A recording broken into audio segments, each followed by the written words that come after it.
Good morning friends, कैसे हो आप सब। आई होप आप सभी अच्छे होंगे, स्वस्थ होंगे, मस्त होंगे और आप सबकी पढ़ाई अच्छे से चल रही होगी। तो आज के दिन की शुरुआत मेरी होती है काढ़ा बनाने को लेके, क्योंकि आज मुझे थोड़ा थोड़ा ऐसा लग रहा था कि जुकाम बस होने ही वाला है। तो मैंने सोचा इस जुकाम को मैं बढ़ने क्यों दूँ, उससे पहले मैंने काढ़ा बना के पी लिया। लेकिन फिर भी उसने मेरे ऊपर अटैक कर दिया, यानी कि फिर भी मुझे जुकाम हो ही गया। तो चलिए, क्योंकि मौसम का बदलाव है, सुबह शाम ठंडक होती है और ऐसे में जुकाम होना लाजमी है। मतलब ये हर साल की तरह होता ही है। और यहाँ पे देखिए मेरा भतीजा है जो कि मस्ती कर रहा है, बार बार मुझे खींच रहा है मैं कुछ बोलूँ उसे। लेकिन फिर जब मैं उसको ऐसे शांति से देख रही थी, फिर कुछ नहीं बोल रही थी, फिर मुझे बार बार आगे खींच रहा था। फिर मेरा भाई उसको लेके गया, मेरी बहन, सब लोग उसके साथ मस्ती कर रहे थे और मुझे दूर से देख देख के चिढ़ाने की कोशिश कर रहा था। होता है ना बच्चे को, जब बच्चे को चिढ़ाने लग जाओ तो वो लोग कॉपी करने लग जाते हैं, क्योंकि आप सबको ही पता होगा बच्चे नकल करने में कितने ज़्यादा माहिर होते हैं। इसीलिए बोला जाता है कि बच्चों के सामने अच्छे से पेश आना चाहिए, बच्चों के सामने हर चीज़ व्यवहार अच्छा करना चाहिए। जो हम करेंगे वही बच्चे सीखेंगे। क्योंकि देखिए मैंने हल्का सा चिढ़ाना क्या शुरू किया, तुरंत उसने मेरी नकल करके दोबारा मुझे ही चिढ़ाना शुरू कर दिया। इसीलिए बस बच्चों के साथ अच्छा पेश आना है भाई, बच्चे उल्टा ही वार कर देते हैं। चलिए, हंसी मजाक की बातें होती रहेंगी। और यहाँ पे देखिए मैंने आपसे बातें करते करते सब्जी भी कट कर ली और यहाँ पे मैं किचन में आ गई सब्जी बनाने के लिए। तो यहाँ पे मैं शिमला मिर्च और आलू की सब्जी बना रही हूँ, जो कि मुझे बहुत ज़्यादा पसंद है। तो मैं कैसे बनाती हूँ आप मेरी रेसिपी नोट कीजिएगा, माफ बचा कर रही हूँ।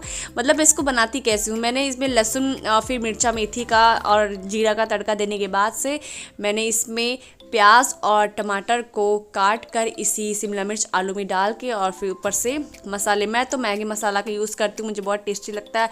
आप सब कोई भी जो भी आप किसी भी ब्रांड का मसाला खाते हैं तो वो डाल सकते हैं। बस चटपटा सा सब्जी बन के तैयार, यानी कि नमक डालना मत भूलिएगा।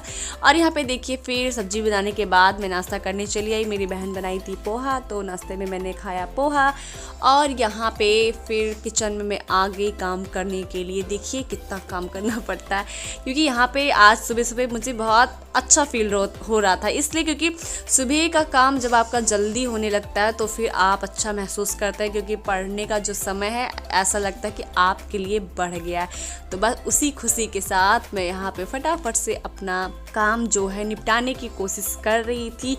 और यहाँ पे देखिए मम्मी आ गई है, क्योंकि मम्मी भी अपने काम में बिजी थी। वही चावल को फटकना, बिचारना, गेहूँ, यही सब में मम्मी और दादी सब लोग लगी हुई थी।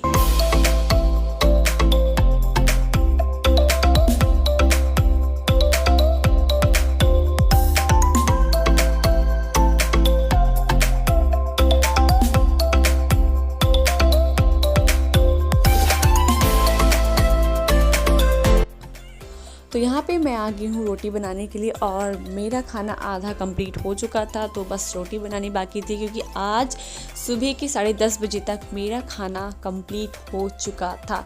तो बस इसी बात की खुशी थी, क्योंकि पढ़ाई का जो समय है वो थोड़ा बढ़ जाता है। तो यहाँ पे बस रोटी बना रही हूँ और रोटी बनाने के बाद से मैं जाऊँगी फिर पढ़ाई करूँगी।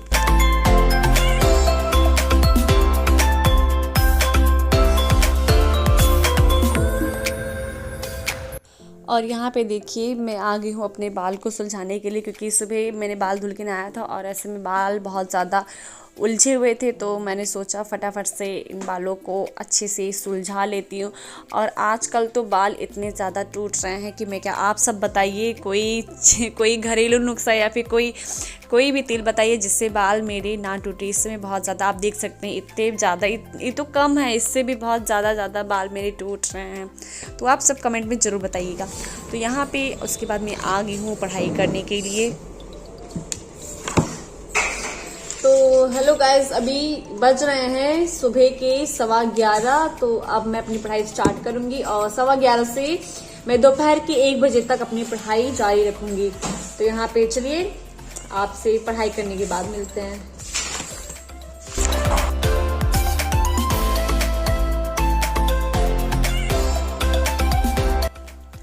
तो आजकल मैं पढ़ाई करने के लिए बैठती हूँ तो मुझे इतना मतलब बुरा लगता है कि मैं क्या बताऊँ, इसलिए मैं कभी कभी डीमोटिवेट भी हो जाती हूँ। बट फिर भी मैं अपने मन को मनाती हूँ कि नहीं रिया, ऐसा नहीं करना, तुम्हें मोटिवेटेड रहना है, डीमोटिवेट नहीं रहना और हमेशा पॉजिटिव बने रहना।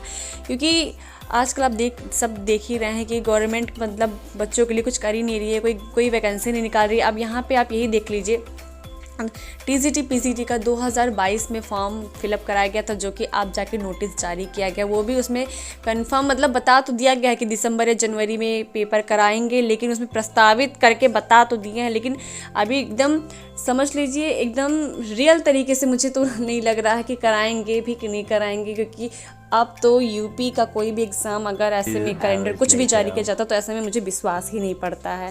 तो चलिए देखते हैं। और ऐसे में आप सब देख ही रहे हैं कि पीसीएस के एग्ज़ाम को लेके भी कितना ज़्यादा बड़ा बवाल किया गया था। अब फाइनली वनडे एग्ज़ाम तो करा ही दिया गया है, लेकिन देखिए अब आगे की कोई नई वैकेंसी आती है कि नहीं आती है, या यूँ ही सरकार बस ऐसे ही तमाशा देखती रहेगी और बच्चे बस ऐसे ही सहते रहेंगे।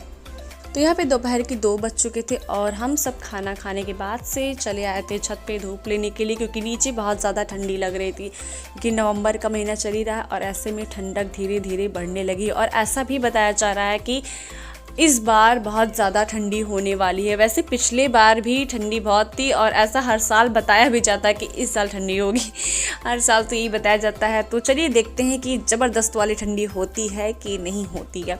और यहाँ पे फिर मैं आ गई नीचे मम्मी का जो है चूड़ी का सेट लगाने के लिए, क्योंकि मम्मी को जाना था कहीं पे बाहर। तो बस मैं फटाफट से बैठ गई चूड़ी का सेट लगाने के लिए। और मेरी एक बहुत गंदी आदत है, गंदी भी कह लो अच्छी भी कह लो, इसलिए क्योंकि जब भी मैं चूड़ी का सेट लगाती थी, मेरी बचपन की भी ये आदत है, तो मैं उसको अपने हाथों में मतलब पहने बिना रहती ही नहीं थी। मुझे इतना ज़्यादा पसंद था चूड़ी पहनना, मैं उसको लगाती थी और ऐसे ही अपने हाथ में पहन के देखती थी। और यहाँ पे देखिए मैंने अपनी बहन को पहना दिया और उससे कह रही थी बस चूड़ी को दिखाओ ऐसे सामने से। तो बस बहुत अच्छा लगता है मुझे चूड़ी ऐसे पहनना, बहुत देर तक तो नहीं पसंद है, लेकिन जब दूसरे के हाथ पे देखती हूँ तो मुझे बहुत ज़्यादा पसंद है। और ये यहाँ पे देखिए मेरी छोटी बहन यानी कि आंटी की बेटी, वो भी यहाँ पे चूड़ी के साथ मस्ती कर रही है। और देखिए मम्मी भी लगभग एकदम अच्छे तरीके से वो भी तैयार हो चुकी हैं।